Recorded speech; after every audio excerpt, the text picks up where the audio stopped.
Le Coran, sourate 27, les fourmis, An-Naml, révélé à la Mecque, 93 versets. Au nom d'Allah, le clément, le miséricordieux.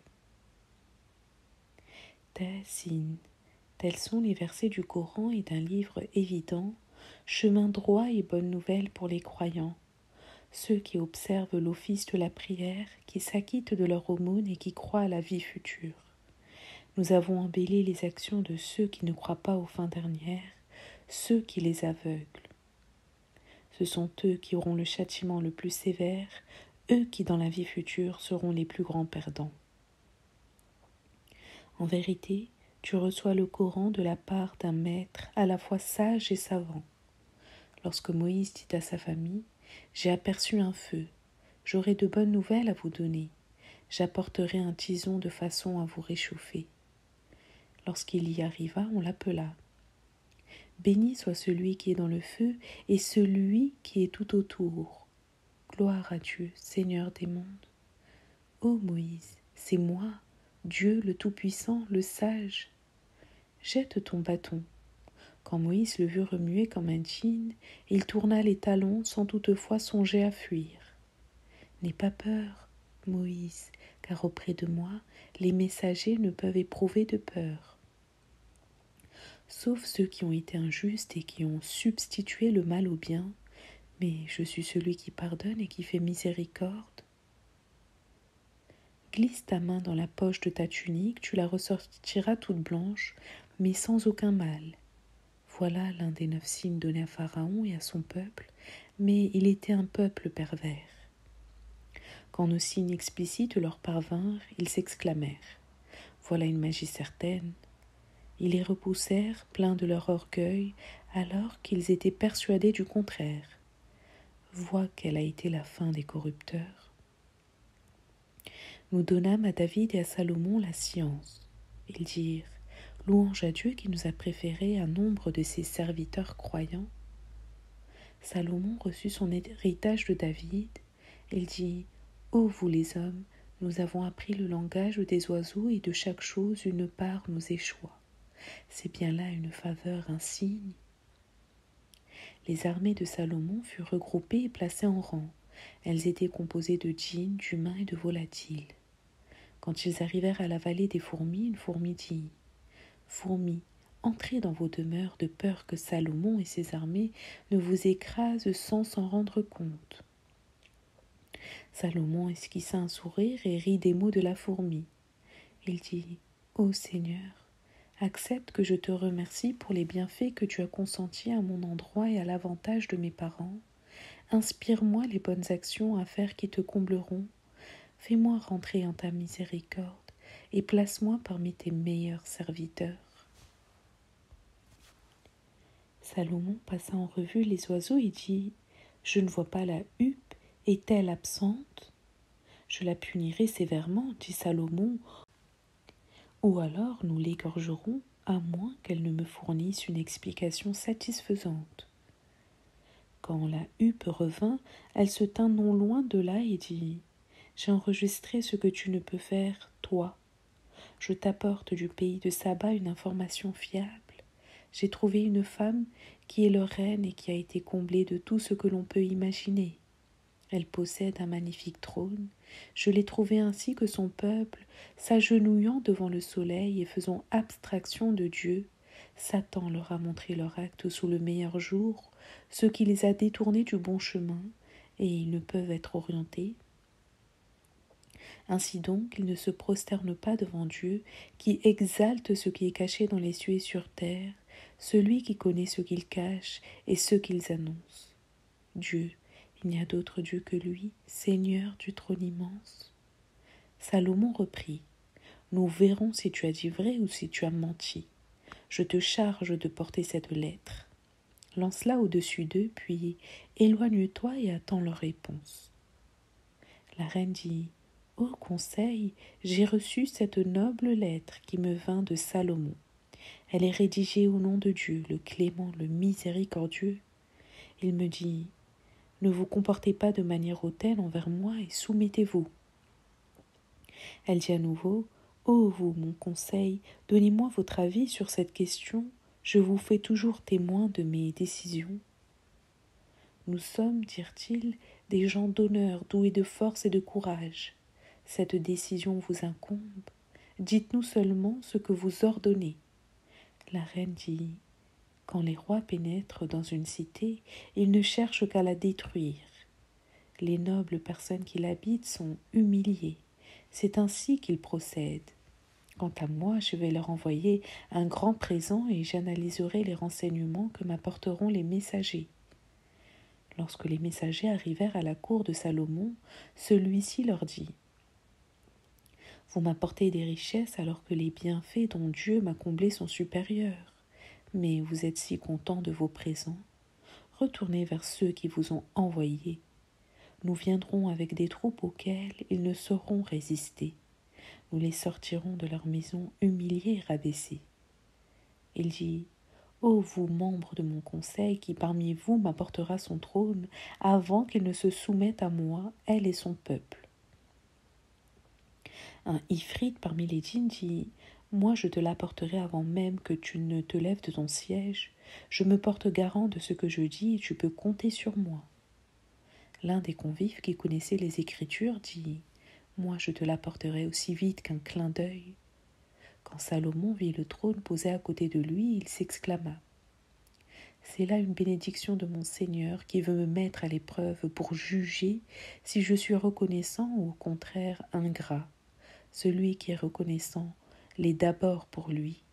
Quant à celui qui est ingrat, qu'il sache que Dieu se suffit à lui-même et qu'il est généreux. » Salomon dit alors, « Maquillez son trône, on verra si elle est bien avisée ou susceptible d'être mal orientée. » Et lorsqu'elle arriva, on lui dit, « Est-ce là votre trône ?» « Il lui ressemble beaucoup, dit-elle. »« La science nous est parvenue, dit Salomon, et nous lui sommes soumis. » Ce qu'elle adorait en dehors de Dieu l'avait détournée, puisqu'elle faisait partie d'un peuple de mécréants. « Entre dans cette cour de palais, lui dit-on. Lorsqu'elle voulut y pénétrer, elle fut abusée par les reflets d'eau à sa surface. Spontanément, elle retroussa sa robe jusqu'au mollet pour ne pas la mouiller. Salomon lui dit, « Ce n'est là qu'un salon de verre et de cristal. » Elle dit confuse, « Je me suis leurrée moi-même. Me voilà soumise, avec Salomon, à Dieu, maître des mondes. » Nous envoyâmes en effet au Tamoud leur frère Salih afin qu'ils vénèrent Dieu. Mais ils se scindèrent en deux camps et s'opposèrent. « Ô mon peuple, leur dit-il, pourquoi vous empressez à commettre le mal plutôt que le bien ? Pourquoi ne demandez-vous pas à Dieu de vous pardonner ? Peut-être vous fera-t-il miséricorde. » Ils dirent, « Nous déduirons les mauvais augures émanant de toi et de ceux qui t'accompagnent. Mais votre augure, dit-il, est auprès de Dieu, mais vous êtes un peuple qui sera mis à l'épreuve. » Il y avait à ce moment-là dans la ville 9 individus qui semaient la discorde sur terre et qui ne faisaient rien de bon.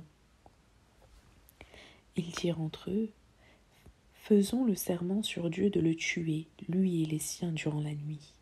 Puis nous dirons à celui qui détient la clé de la vengeance que nous n'avons pas assisté à ce meurtre et que nous sommes véridiques. » Ils tendirent leur piège et nous tendîmes le nôtre, sans même qu'ils s'en rendent compte. Constate quel a été le prix de leur ruse, nous les anéantîmes eux et tout leur peuple. Et voilà leur demeure vide de tout et désertée en raison de leur méchanceté. Il y a en cela des signes pour un peuple qui sait. Mais nous sauvâmes ceux qui avaient cru et qui craignaient Dieu.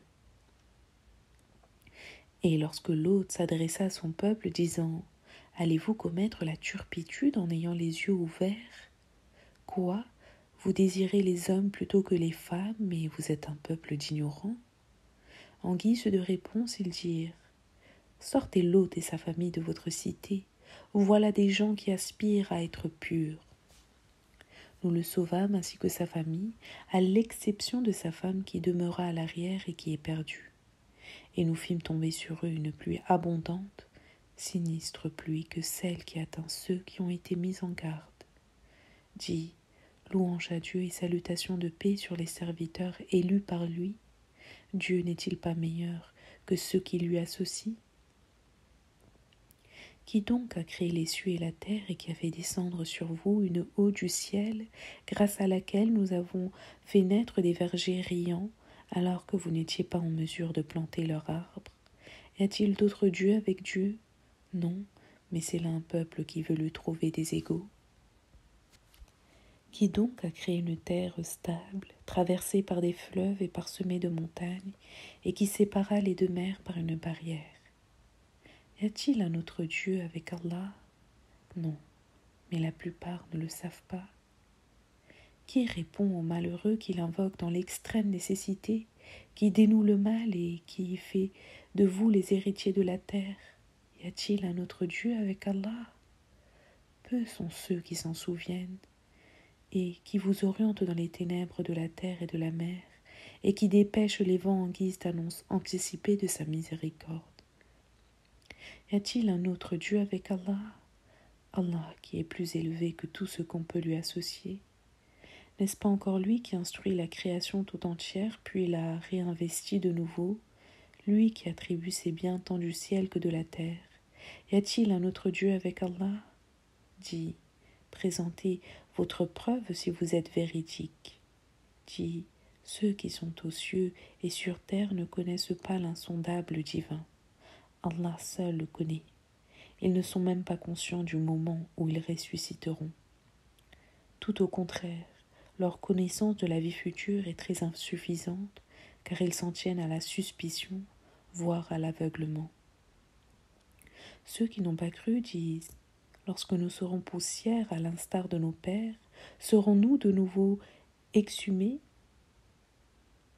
En effet, on nous l'a promis à l'instar de nos pères par le passé, mais ce ne sont là que vieilles légendes. Dis, allez de par la terre et voyez quel a été le sort des criminels. Ne t'attriste pas à leur sujet et ne sois pas inquiet quant à leur stratagème. Ils diront: quand donc cette promesse se réalisera-t-elle si vous êtes véridique? Dis, peut-être une partie de ce à quoi vous pensez est déjà derrière vous, car ton Seigneur est pétri de bonté pour les gens, mais la plupart d'entre eux ne sont pas reconnaissants, et ton Seigneur connaît ce que scelle leur cœur et ce qu'il révèle. Il n'y a en effet aucun secret du ciel et de la terre qui ne soit transcrit dans un livre explicite. Ce Coran-là raconte aux fils d'Israël la plupart des faits qui les opposent. Il est une bonne direction, une miséricorde pour les croyants. Ton Seigneur juge entre eux par l'entremise de sa justice. Il est le puissant et le plus savant. Remets-toi à Allah, tu es d'évidence dans la vérité explicite. Tu n'es certes en mesure de faire entendre ce message ni aux morts ni aux sourds, s'ils décident de lui tourner le dos. Tu n'as pas vocation à sortir les aveugles de leur aveuglement. Tu feras seulement entendre nos versets à ceux qui croient et qui se soumettent. Quand le décret arrivera à son terme, nous ferons surgir de terre une bête qui leur dira: les gens n'étaient pas entièrement convaincus par nos signes, mais le jour où nous rassemblerons de chaque communauté des groupes de ceux qui ne croyaient pas et où nous les répartirons en rangs, ils s'avanceront alors jusqu'à lui. Il dira: avez-vous traité de mensonge mes signes alors que vous ne disposiez d'aucune science? Ou alors que faisiez-vous d'autre? C'est alors que la parole tombera sur eux, en raison de leur injustice. Ils ne prononceront pas un mot. N'ont-ils pas vu que nous avons établi la nuit pour leur repos, tandis que le jour était réservé à la veille? Il y a en cela des signes pour un peuple qui croit. Le jour où l'on soufflera dans la trompe, les occupants des cieux et de la terre seront dans l'effroi, à l'exception de ceux qu'Allah désirera épargner. Tous se présenteront à lui submergés par l'humilité.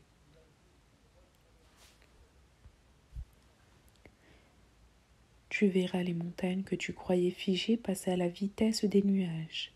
Telle est l'œuvre d'Allah qui a conçu avec précision toutes choses. Il est très informé de ce que vous faites. Ceux qui auront accompli une bonne œuvre recevront une part meilleure que celle-ci. Ils s'épargneront ce jour-là l'effroi. Mais ceux qui auront commis une mauvaise action, Leurs visages seront précipités, la face la première dans le feu. N'êtes-vous pas rétribué pour ce que vous avez commis? J'ai seulement reçu l'ordre d'adorer le Dieu de cette cité, déclaré sainte car tout lui appartient. Il m'a été ordonné d'être parmi ceux qui se soumettent entièrement à lui et qui récitent le Coran. Celui qui prend le bon chemin le fait pour lui. Celui qui s'égare dit à son intention: je suis là seulement pour vous avertir. Dis: louange à Allah qui vous montrera ces signes par lesquels vous le reconnaîtrez, car votre Seigneur n'ignore pas ce que vous faites.